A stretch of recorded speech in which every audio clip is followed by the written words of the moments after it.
The rush for gold begins tonight. That can only mean one thing. It is NXT Gold Rush. Welcome back, guys, to Fog Wrestling for tonight's preview. NXT Gold Rush Week 1. And tonight we're getting not 1, not 2, not 3.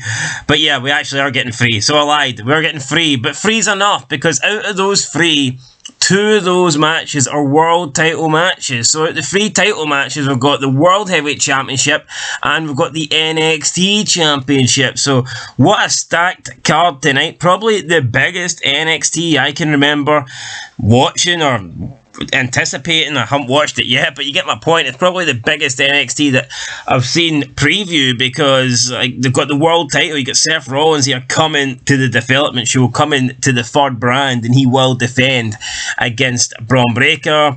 You have Wesley defending his North American Championship. Then, of course, you've got the NXT champion himself, Carmelo Hayes, defending against bum-ass free agent Corbin. So, lots of title matches going on tonight. I wasn't aware until like 5 minutes ago that this Gold Rush thing was separated into 2 weeks. So, tonight you've got week 1. Next week you have week 2. And I feel like they've made week 1 very heavy in terms of the titles. So, next week I believe you're getting the Women's Championship and you're getting the Tag Team Championships, and possibly they might do something with the Heritage Cup, but I feel like they should have spread the belts a little bit better. I mean, if they were going to have Seth Rollins tonight defend against BRON Breakker, then why not just have Carmelo Hayes defend against Baron Corbin next week? I think they should have done that, but I guess they've decided to stack tonight's card. So, yeah, no complaints. Big deal. At least it feels like that. Seth Rollins coming to defend the WWE World Heavyweight Championship. Can BRON Breakker win? Probably not. But I would like to see it. I would be all for it. If it happens, it happens.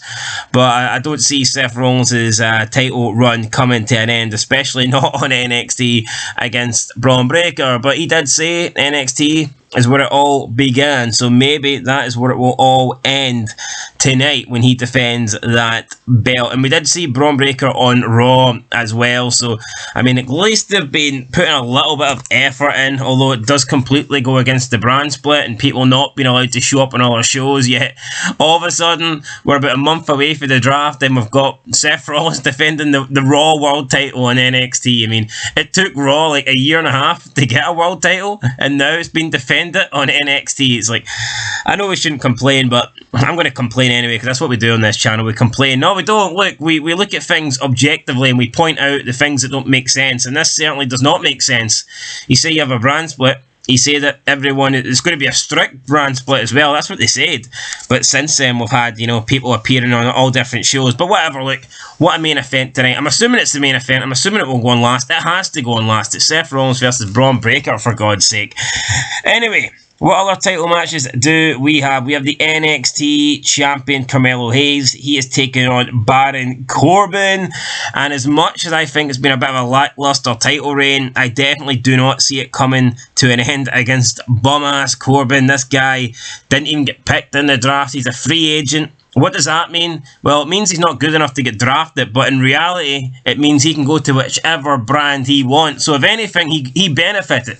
Basically, what they said here is, you're so shit that you can't get drafted, but that's not a bad thing. That's a good thing, as DDP would say, because it's like he's just getting all these opportunities. So basically, it's a bit like a bum that doesn't work. You don't work, you claim benefits, and it turns out you actually make more money than the losers that are actually out working 45 hours a week and killing themselves. So that's kind of what it feels like for Baron Corbin here. This guy is completely screwing over the system and he's making it work for him. So does that make him smart? Does that make him a bum? You tell me. If he wins tonight, he will certainly no longer be a bum. He will in fact be the NXT champion. So yeah, will he do it?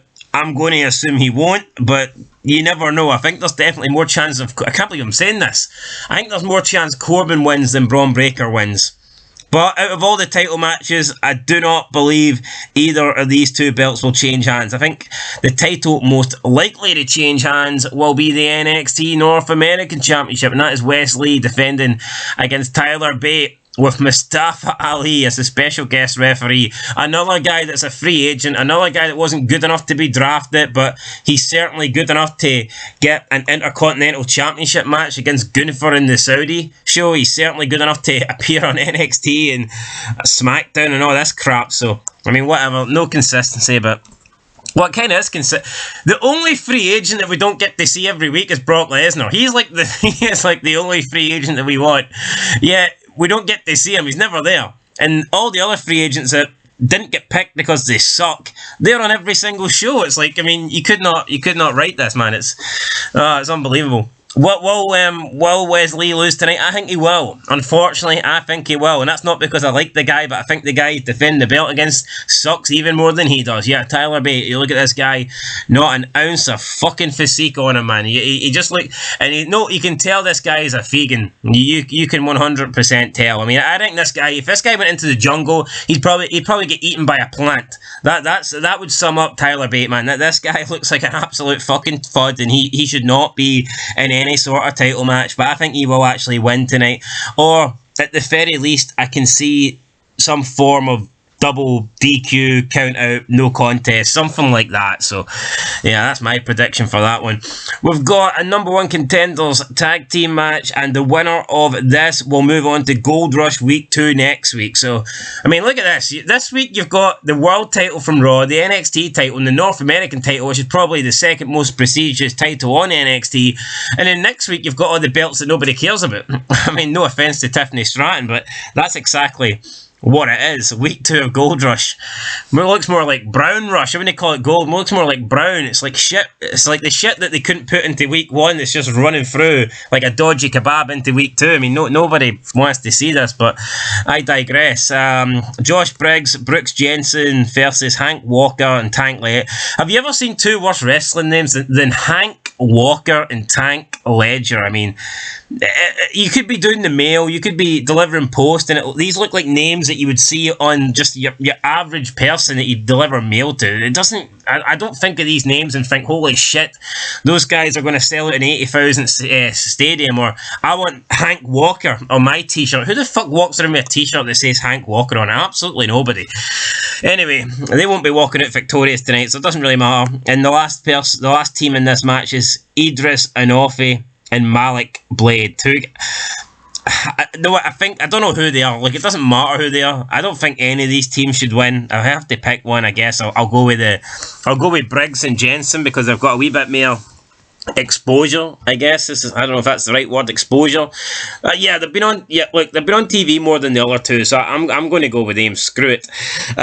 We've got Cora Jade taking on Plastic. She's in a bubble wrap. No, wait, it's not a bubble wrap match. She's taking on Dana Brooke, who is full of plastic. Hopefully, Cora Jade can beat her 1, 2, 3 and put her in I was going to say the trash can, but maybe the recycling bin would be a better fit for Dana Brooke. So yeah, I'm going to go with Cora Jade to win that one. We've got Lash Legend and Jakara Jackson. Does it get any... what a name that is, Jakara Jackson. Versus Yulisa Leon and Valentina Feroz. So, yeah, looks like that's the... everyone in that match, I don't know. I just don't care for them. I mean, I don't even know who half the people are, to be honest. I've never heard of Yulisa Leon. I don't even know who that is. I don't know who the Mexican person is. I mean, I know who Lash Legend is, and I mean, I guess Jakara Jackson is the person that hangs around with her, but I don't even know who she is either, so that just seems like a match full of absolute nobodies, in my opinion, and I believe that is that's the card for tonight's show, Gold Rush NXT. So, yeah, week 1. We're also going to get Chase University throwing a pep rally for Thea Hale's match. Like, get him out. Forget about... Duke Hudson. Get Donald Trump and let him do a speech. If you want motivation, then he is the man that you need, not Duke Hudson. He ain't going to do shit. But yeah, that's it. So we will see tonight what happens. And yeah, well, wait. Apparently they've just changed it. Holy crap. Okay, so the middle of the preview, and they've literally just changed it. Apparently week 2 is going to have Carmelo Hayes versus Baron Corbin. Well, what a mess that is. I'm not changing the thumbnail. Fuck it. The thumbnail's staying, guys. As far as I'm aware, this match is happening tonight, but literally just changed on the fly there. Anyway, as for predictions, I'm going to go with... Let me think here. I'm going to go with... I'll go with Lash Legend and Jakara Jackson. I'm saying these choices as if my life depends on it, as if I got money on this shit, when in reality I could get every single one wrong here and it ain't going to change anything for me. But whatever, I'm going to go with that team to win. I'll go with Cora Jade to beat Dana Brooke. I'll go with Josh Briggs and Brooks Jensen to win the triple threat match. I will go with... I don't know if I'm going to go with Tyler Bate winning, but here, I'll put a little twist on it. I'm going to say that Wesley doesn't win. How about that? That's a prediction. Not really a concrete prediction, because I'm not exactly giving you the result, but I don't think Wesley wins. There you go. He might leave with the belt, but I don't think he wins the match. And in the main event, unfortunately, I'm going to go with Seth Rollins and his wee Joker laugh. I think he will defeat Braun Breaker. Yeah, I don't think Braun Breaker's going to win. We'll see what happens, though. Who knows? I mean, he basically kind of apologised for his dad, Rick Steiner. He was doing an interview and he spoke about the whole Comic-Con incident, and he says that his father's views don't represent him. So maybe that's him trying to, it is Pride Month after all, so maybe he's trying to kiss the ass here of Pride Month, and that might help his chances of winning tonight. But who knows? Kind of thrown his father under the bus there. Braun Breaker should have, if he was any real son, he would have come out and said, I 100% agree with Rick, and he would have went out. So, I mean, that's what he should have done, but he didn't do that. And, yeah, I don't think he's going to win tonight either. I'm going to go with Seth Rollins to win. And that's it, guys, for Gold Rush Week 1. I mean, pretty good card, I guess, regardless of whether or not they just literally changed the NXT title match there.